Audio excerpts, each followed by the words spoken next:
good evening, no me go with your father there. Huh? I say good evening, no me go with your father there.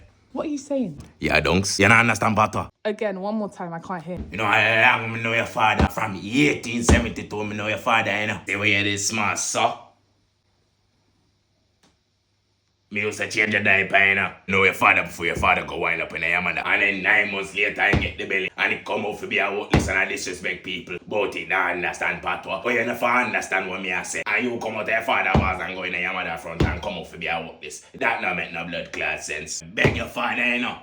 Don't bring no foreign girl. Because the youth are gonna come out to be a dunce. That's why me make sure I have my youth in my yard, you know. Because them have to have common sense. You say, no foreign pitney, you don't have no common sense. I really don't understand what you're saying. Pitney, shut your blood clot mouth.